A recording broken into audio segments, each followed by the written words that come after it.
Good Thursday, everybody. Meteorologist Casey Cloud here in the Weather Center taking a look at those current temperatures across North Florida and South Georgia to start things off. You do see 50 degrees as of that latest observation there around Keystone, though I'm already down to 45 here just east of Stark, 45.4 to be precise. So definitely seeing those temperatures cooling down with those clear conditions here in play right now. We'll go ahead and look at the rest of that forecast here in a little bit, but I know tomorrow night could have some frost around here. So that's something to kind of think about here in the back of your mind as those numbers drop a little bit below what we're anticipating here tonight across many of our zones. So just something, again, to kind of keep in mind here. And maybe next week we'll be getting into it here as well. Some freezing conditions, especially Tuesday morning. That looks to be the coldest morning maybe we've had here all season long, and maybe just all winter, all fall long, if you want to think about it like that. So again, just something to kind of be keeping there in your mind. But right now, let's go ahead and take a look at some of those different camera sites across the region. We're going to talk about a big winter storm, how that's going to impact us here on the more wet side here as we look ahead. But let's go ahead now and get a glimpse outside. We'll start off in Levy County today in the Cedar Key camera site there. You can see what's happening there at the coast. Things look pretty nice out there, but they are cool. You need that jacket as you're headed out and about. But it is January. That's kind of what you anticipate here for this time of year. So if you like the cool weather, you're seeing that. And it's going to stay around here pretty good over the next 7 days. So again, we'll be kind of getting into that here in just a little bit in more detail. But now let's go out toward the west. I know my Seminoles basketball team there got the big win against Miami on Tuesday night, and things weather-wise pretty nice, 51 degrees as of that latest observation here. So something to kind of be keeping there in mind. Again, there's a lot of things to keep in mind here. I know I'm using that a lot, but we have a lot going on. The weather's interesting, as you kind of call it here in the weather world, for especially areas outside of our viewing area with that winter storm here this weekend. So we're going to dive into those details here as we do look ahead. But let's go ahead and move away right now from the FSU Weather Sim side. We also want to talk about some control burns that have been happening. I paused the radar a little bit earlier on, where you could see the smoke here on a couple areas, one toward Columbia County, another toward Clay County. You kind of see that concentrated area there on our mapping. In fact, I'll go ahead and point them out for you just in case, because some of these other areas here showing up as well, not necessarily what we're focused on, but this area here in Clay County and this area here off toward Columbia County and then in toward Baker County. That's indicative of some control burns that are in play here as we're looking across northern Florida here today, trying to get out ahead of things.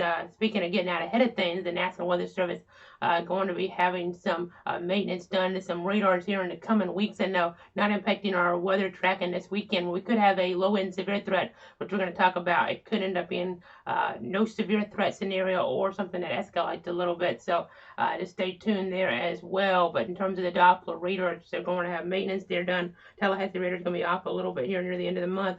And toward next month, we have the Moody Air Force Base radar. That's going to be off for a little bit. And then the Jacksonville radar is going to have that maintenance done as well. So they're not going to overlap. They're not scheduled to overlap here. They're just going to be done here to try to prevent things from going wrong in the future here with these radars. But that means at times you'll have to use a different radar to maybe track things here on the Doppler technology, because just with one of them down, you might have to look a little higher up in a storm. Might be a little bit harder to see something, but Weather Service talking about how it is very important to get this done, because you could have radars go down in a severe weather situation. I know we've seen that before. They just go down unexpectedly here because of some issues with them, like what we saw back in 2017 as we come up on that 5-year anniversary of that Southwest Georgia situation with the tornadoes there, South Central Georgia situation, as well, talking about Adel and Albany, of course.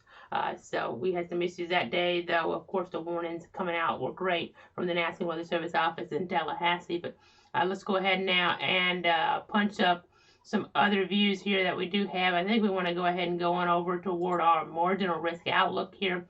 If we can, let me go ahead and pop that up right now. We'll go ahead and go on over here to our graphic system. The reasoning behind that is because we just want to go ahead and kind of give you that heads up here on what can happen later Saturday and early Sunday. Again, this is kind of a odd situation in some ways because part of the parameters that are in play here, the wind parameters, they're really nasty looking. But right now it's looking like very little, if any, energy exists. And if we don't have any energy existing, you really can't get severe weather to develop whatsoever. That's the forecast for now, but there's a chance we could see those numbers rise. Just a little bit more instability than what's being forecasted here, and a little bit of a timing shift could escalate this threat some. So stay tuned. We're not turning the logo red or anything at this point, but things could change here. Right now, an isolated damage and wind gust or tornado possible from around Pensacola all the way through some of our eastern zones here. So, I mean, you see Port St. Joe just outside of our covered area, but I do want to step on over a little bit here to see you guys out toward Liberty County here, even getting toward McCulloch County here, right on the edge of this as you kind of look, Franklin County in here too. So just kind of be watchful of this situation here as we do look ahead. Again, the instability is lacking, but if for some reason that instability goes up, the other parameters are there for severe weather, even in towards some of those Florida counties toward the east later on Sunday, Sunday morning there, and maybe getting close toward those early afternoon hours, depending on the exact timing. And if things set up a little bit slower, that would maybe allow things to destabilize a little bit more in some of those southeastern counties, maybe toward St. John's or Flagler, Putnam, something like that. So no formal risk out there. That's why we don't have it on the graphic here, but just something to watch. That'd be a little bit later in the timeline, but we'll watch it. Nothing to stress out about, but just stay tuned because it's probably going to be a situation where we either have not much of anything here because this is going to be more of a cool rain, or if we get enough instability here, that cool rain could occasionally mix with a storm that's rotating and maybe produces a brief tornado or a couple brief tornadoes. They can't be ruled out here in this situation. But the winter weather side of this, this is such a big system here. There is a winter storm watch as we get up toward areas there of northeastern Georgia, parts of South North Carolina there involved, Tennessee too. We're going to be tracking this situation because it's looking like a major travel impacts are possible from a snow/mixed precipitation/ice event here, folks. So I know some information is telling us maybe Charlotte could get more ice than anything, and that could be problematic for those folks here in toward that area, Mecklenburg County there. So I just got to be kind of watching that situation. You see Greenville, Clemson, they're under this winter storm watch, but now Athens not quite under this, I do not believe, at this point here. The University of Georgia, you see them right on the edge of this here in Clark County, and what could happen is could get expanded, but the thing about this is, I know we're all watching for Saturday because that's when the celebrations will be taking place there, the parade, the dog walk for those Georgia fans out there, that 2 o'clock ceremony as well there at Sanford Stadium. So kind of giving you guys an idea there what's going to be going on there. Just going to be watching things very carefully in terms of maybe those folks headed home.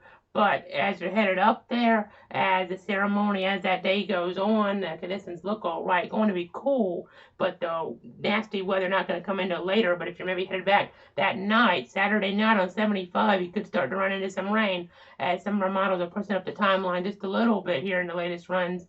And we'll just kind of continue to watch things in that regard as things do transpire. If we need to break in for something, severe weather in our local area, for instance, we'll do that. If there's some type of wintry weather thing we need to let you know about, we'll do that on the different platforms, especially on Twitter there, Twitter at Cloud Casey, a great place to go for that information. But here's the forecast model for Sunday morning. Now, many parts of the country will be impacted by the winter storm. This is going to go first through areas around Iowa there.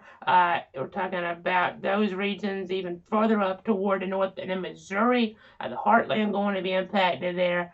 We're talking about Cape Girardeau getting into some. The models have been so maybe more toward the south there. It's kind of still a little uncertain, but the point about this is it's a Sunday morning. You see that rain, snow, ice, sleet mix here. You see the pinks there. You see the purples. We're talking about the mixed precipitation there. We're talking about the white, of course, we're talking about more of that snow here, as the numbers could really be high toward Asheville, North Carolina, for instance, maybe over a foot of snow there. But again, Charlotte could end up being a nice, nasty ice storm situation. Check in with your local forecasters because it's really hard on the broadcast from this bigger national perspective to kind of break down every area here. But it's important to check in with those local forecasters. The National Weather Service offices here in these areas. Just be mindful of what could happen this weekend if you have travel plans. NASPO consider quite a bit of snow here, for instance, as well, even though not necessarily under a winter storm watch yet because there's some uncertainty. I know western Virginia there could get into some nasty weather, nasty wintry weather that could be impactful here. So a lot going on. We'll go ahead and move over toward the rainfall side of things, late Saturday through late Sunday now. Just a 24-hour period, and you see quite a bit of rain. We were kind of teasing this here in that description just a little while ago, and you do see here towards South Georgia, maybe close toward 2 inches or so, and that Big Bend as well, a little less toward Stark, Jacksonville, Gainesville, but you kind of get the idea here. Things do look kind of nasty here, especially off toward that Tallahassee market area and that Albany market area in terms of that rainfall, at least. Now, again, severe weather, it'll be more toward the south where we have the warmer air. Cloudweather.com/radar will give you the latest on the situation, but also we actually late Sunday, early Monday could have some flurries here in our far northwestern counties there. We're talking about areas there around Albany maybe, or Quitman there, Quitman County we're talking about, of course. Maybe some snow flurries there getting in toward that Axon as we look ahead. Just going to be kind of seeing that rain maybe mixing up a little bit, maybe not seeing any accumulation necessarily toward these areas. That's not expected here at this point, but we'll keep our eyes on things, dynamic system. So that's why we kind of have to talk a little bit with that uncertain tone here, because there's a lot of things that are going into this. We have the severe weather side, potentially severe weather side, may not end up seeing any severe weather, but we got to watch that toward Florida, toward Georgia. We have the rain and then eventually the snow, mixed precipitation, things like that. And then the accumulating snow here really could be an issue here, as well as, again, toward maybe Charlotte, some other areas, maybe in toward South Carolina too, maybe some ice. Just a lot of things going on here. So we'll keep you updated. Now, our local area, of course, if there's anything that we want to let you know about in terms of severe weather, severe thunderstorm, tornado warning, we'll do that on the different platforms. The tornado warning, we're going to go on mandatorily for any one of these 62 counties here. If a tornado warning storm is moving through one of these areas, that's what we've been doing for over 2 years now. And that's our commitment to you at Cloud Weather, to keep you, your friends, and your family safe. You can watch that covered on Facebook, facebook.com/KCCloudWX, facebook.com/cloudweather. You can also go twitter.com/cloudKC, or on YouTube, search meteorologist Casey Cloud. Subscribe there, and I'll be able to get the very latest information coming out as I post those live streams. That information will be popping on up for you, so you know exactly what to expect there. But again, we look here at the covered area. I do also have this graphic in here for another reason. It's a funner reason here. I know college football, we have Pierce County. That's where the quarterback for the University of Georgia, the former walk-on quarterback, Stetson Bennett's from there, the Blackshear area. But then last year, you see that gray outline in Duval County. I wanted to give credit here to this area really being a productive zone here for those college football national championship winning quarterbacks, because Mac Jones last year for the University of Alabama won the national title for them. He's from the bowl school there, went to the bowl school there in Jacksonville. So I just want to give credit to him as well. Last 2 years now, our local DMA, the Jacksonville DMA to be precise, out of this, producing those national championship winning quarterbacks. And in 3 of them, if you go back toward the late 2000s there, and that ties this market with Atlanta, I do believe, based on my research. And then so I know we're getting a little bit off on a tangent here, but Mobile area, we had 3 titles, 2 quarterbacks there, I do believe, as well. So anyway, just kind of showing that in the late 2000s, of course, that other quarterback, Tim Tebow there, out from the First Coast area. So again, we're going to keep our eyes on things. We'll be watching the scenario. Again, we're not expecting accumulating snow in our area, but could get some flurries in those northwestern zones like Quitman there, Randolph County, Terrell, Lee, maybe some flurries But again, no accumulation expected here. Maybe even in North Coffee County, something like that. Maybe a road flurry, but again, not something to get too stressed out about or excited about for that matter though.